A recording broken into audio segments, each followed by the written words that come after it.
You're watching The Legal Breakdown. Glenn, we've got some breaking news here as far as the Supreme Court is concerned. We have another unexpected rebuke of the Trump administration in a 7-2 ruling by this far-right Supreme Court. Can you explain what just happened? Yeah, Brian, here's the big takeaway, the blockbuster headline. There's a pattern emerging where it seems like 7 of the 9 Supreme Court justices actually care about the constitutional rights of people and are showing that they're willing to force the Trump administration to comply with those constitutional rights. And that is something that I don't think any of us could take for granted, because what we just saw was a 7-2 Supreme Court opinion where 7 of the justices said, no, we are going to keep an injunction in place so that no immigrants, no aliens, regardless of their status or lack of status, may be deported by the Trump administration until they get their full due process rights and, importantly, until they get to litigate whether the Trump administration is even entitled to deport them at all under the Alien Enemies Act. So this is something of a constitutional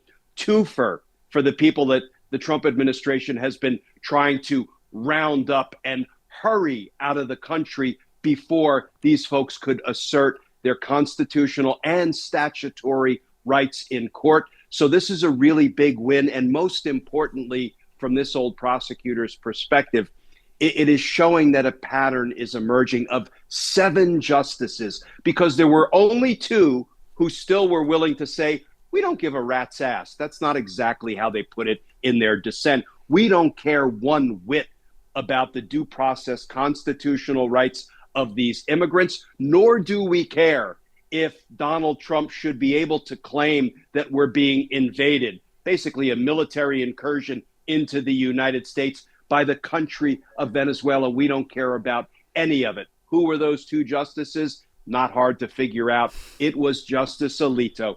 It was Justice Thomas. But here's the thing, Brian. The majority opinion, which was unsigned, but it was joined by the 7 justices in the majority, actually said, quote, we do not find the dissent. In other words, we do not find Alito and Thomas's dissent or their reasoning persuasive. So go ahead and put that in your robe and take it back to chambers with you, Alito and Thomas. Glenn, to what extent did the Trump administration's defiance of the previous Supreme Court ruling on this similar topic, the topic of, the illegal deportation of Kilmar Abrego Garcia and their refusal to comply, to what extent do you think that factored into this decision? It did make an appearance, because the majority opinion is about 8 pages, and they do reference how it sure seems like even when there were some injunctions in place, and even when the Trump administration assured federal judges, no, we don't intend to deport anybody anytime soon, there was an instance where they actually put a bunch of Venezuelan immigrants on a bus, took them out of a detention center and headed out to the airport.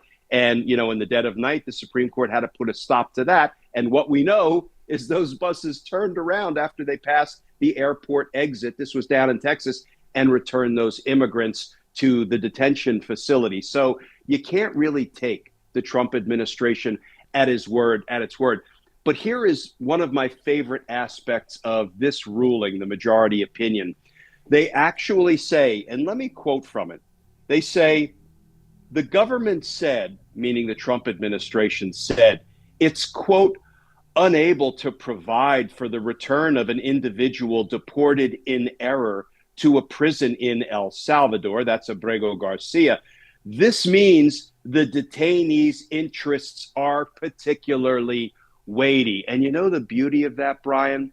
I think everybody recognizes that the Trump administration is lying when they say they can't possibly provide for the return of anybody that they deport to El Salvador, even though Donald Trump, in, I think, a press conference said, of course, I can work with President Bukele and get immigrants returned. But the position they took in court is, nope, it can't be done.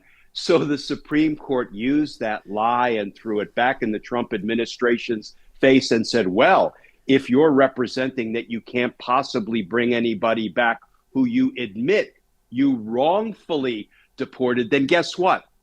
Every immigrant's interests are heightened, are very weighty. So I love when they use a DOJ lie against the DOJ and the Trump administration. Glenn, do you think it's fair to say that the Trump administration's efforts here have backfired? Because, I mean, I don't think it's any secret that this is a very far-right Supreme Court who would probably pay Trump a hell of a lot of deference, if he didn't rock the boat to the extent that he has, if he didn't defy their rulings or try to take such an extrajudicial approach to all of this.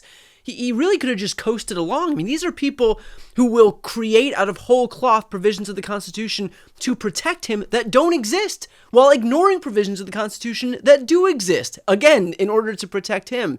And so his decision to take this hostile, aggressive posture, forward-leaning posture against the Supreme Court that was already in his pocket, do you think that this was really just him overplaying his hand? Yeah, I think it hurt him in the long run. And it's a great question. But here's the thing. If Donald Trump had taken his time and let his DOJ officials sort of methodically work through the issues in court about, for example, whether we're being invaded by Venezuela, such that Donald Trump should even be allowed legally to invoke the Alien Enemies Act of 1798, if they methodically work that through the federal courts, I have a feeling most federal judges would reach the conclusion that, no, we're not under attack by Venezuela. So, of course, you cannot invoke the Alien Enemies Act. Secondarily, if Donald Trump had given all of these immigrants their due process rights, notice, and opportunity to be heard, because the Trump administration denied those constitutional rights to whole planefuls of immigrants that are now unfortunately being detained in a prison in El Salvador. If he had taken his time and worked it through the courts, guess what? He probably would not have been permitted to deport anyone. So he would have succeeded in exactly nothing. So what he did is he got the public relations benefit of, the American people being now told over and over again, oh my gosh, there are all of these immigrants who have been deported, and we've come to learn unconstitutionally so. And isn't that the message that the Trump administration wants to send, not only to the immigrant population, but to all Americans? Because anybody runs the risk of being deported if Donald Trump gets away with it in the first instance against immigrants. So, no, I actually think this was the calculation by Trump. And if he had done it more methodically and in accordance with the rule of law and the Constitution, he probably would have accomplished exactly nothing that he wanted to accomplish.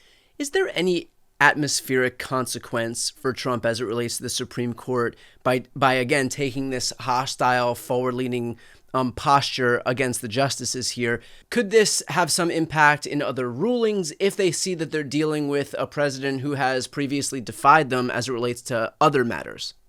I think the answer is absolutely yes. And I base that on now repeated rulings from the Supreme Court, 190, and then two rulings on this very issue, 7-2. What does that tell us? It tells us that Chief Justice Roberts and Justice Amy Coney Barrett and Justice Gorsuch, all three of whom are typically reliably right conservative justices, they are, it looks like, perhaps losing their patience and no longer prepared to indulge Donald Trump in close calls. Not that I'm suggesting these constitutional violations are close calls. Right. I don't believe they are, but it feels like that Trump has galvanized a whole block of Supreme Court justices who might otherwise have been willing to be a little bit more open to his, minor constitutional dalliances. Well, they also don't want to give a free pass to the Thomases and Alitos here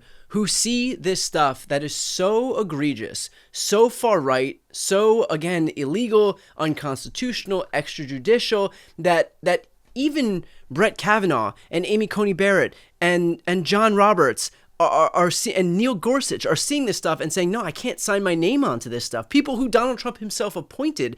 And so what does it say that we've got people like Thomas and Alito who are still legislating really in a way that's no different from if Jim Jordan or Marjorie Taylor Greene or Trump himself were on the bench? Yeah, what it says is, we should have learned our lesson when the Alitos and the Thomases of this sad chapter in our nation's history sort of flagrantly and even gleefully violated financial disclosure laws by concealing, incredible in-kind contributions is how I view them from Republican billionaire oligarchs. So, we should have learned our lesson then. And by learning our lesson, DOJ should have initiated investigations. The Congress should have initiated at least an impeachment inquiry to see whether articles of impeachment were appropriate. We did none of it. So now we are stuck with the Thomases and the Alitos. But there's one other thing. I want to give honorable mention to what I perceive as a bit of an FU to Stephen Miller, because not long ago, in recent weeks, Stephen Miller said, and I'm going to paraphrase here, these immigrants don't have due process rights under the Constitution. Remember, he was peddling that a couple of weeks ago. Here is what the Supreme Court 7-justice majority said about that. The Fifth Amendment entitles aliens to due process of law. I call that the FU Stephen Miller passage from this new Supreme Court opinion. Perfectly put. Well, we will, of course, stay on top of any more updates that we get as far as what the Trump administration is going to do. Again, we're in a situation where, similar to the 9-0 ruling that demanded the release of Kilmar Abrego Garcia, the Trump administration now has the decision whether they want to comply or defy the Supreme Court. And we'll know in short order whether they opt to do that as it relates to these other accused migrants who the Trump administration obviously is going to fall over itself to try and deport. So we will stay on top of this. For those who are watching right now, if you'd like to follow along, please make sure to subscribe. The links to both of our channels are right here on the screen. It's the best way to support our work and the best way to support independent media more broadly. I'm Brian Tyler Cohen. And I'm Glenn Kirshner. You're watching The Legal Breakdown.